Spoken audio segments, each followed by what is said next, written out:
Let's get that going. Hello ladies and gentlemen, and welcome to another spooky edition. Right, I'm going to say my lines now. It was the day before Halloween, and Michael Lockwood checked in at a grand hotel on the outskirts of town. He's been travelling all day from the north to London, and the thought of sleeping in a nice warm bed just before the Halloween festivities began appealed to him as the hours ticked away.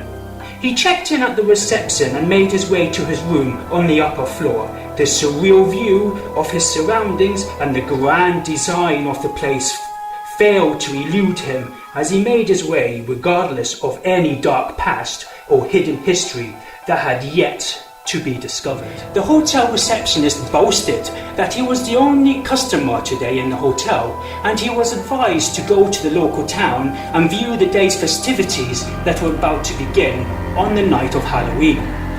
Still, Michael worked really hard all day, and he shrugged off the suggestion as if he was disposing of some rubbish. As the day rolled on by, the dark, eerie passageway and lack of any activity cast an uneasy silence over the place, but that didn't distract Michael, who was preparing for his next day's activities at the desk. It was only half an hour when he heard a strange, baby-like voices from outside his room. He stopped and remembered the hotel receptionist stating that he was the only one in the place. He shrugged it off, trick of the mind, but as he continued to write in his book, he heard the disturbance again. This time, he knew he heard something. He got up and made his way to the entrance of the room. Tentatively opening the door, he gathered the courage to take a look. By this time, all the noise had stopped. Like somebody had flicked a switch, the stone-cold silence dwarfed the atmosphere as he made his way down the passageway. He looked over the edge of the railing and saw the beauty the place had to offer, but there was no one at reception. He waited a couple of seconds and heard nothing. Suddenly, his phone went off, and with a slight feint, he answered. It was his boss, just wanting an update. Hello, boss. Yeah. Oh, God. Oh, dear, explain. Yeah. I'm just in the squeaky hotel. As he made his way to his room, he talked on his phone, unaware that the sound continued from above the stairs. As the day progressed to its inevitable close, Michael continued to work on his documents and planned his next day. Halloween was due to start soon, and he was thankful the hotel was located away from all the riffraff. The room smelled of flowers and had a majestical feel about it. But he heard the sound of someone walking down the passageway. He went to investigate, and again, there was nobody there. He wasn't in the mood for games. Sure, the receptionist could have said that the place was empty, but more than likely, he could have signed on late and didn't bother looking at the guest register. That must be it. He just simply wasn't alone.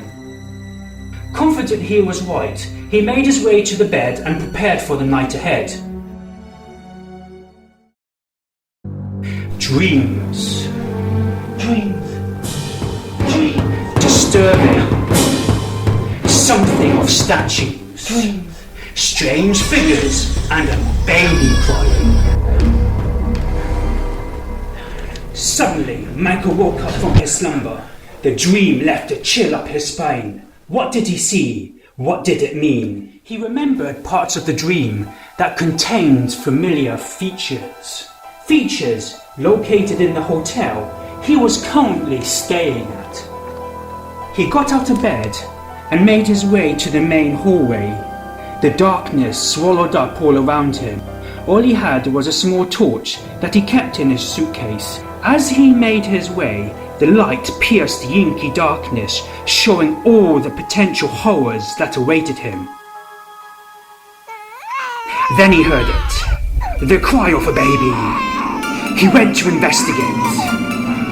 As he looked up, his imagination got the better of him. He saw what looked like a statue devouring a baby, but it was not. Shaking his head, it looked exactly like a statue, still, silent.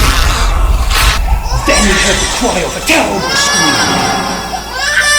It was enough to make him run into the darkness and away from the unknown that haunted him in the night. Now, as the hotel remained silent, the statue could still be seen at the top of the stairs, devouring the baby. It was true, or was it a dream?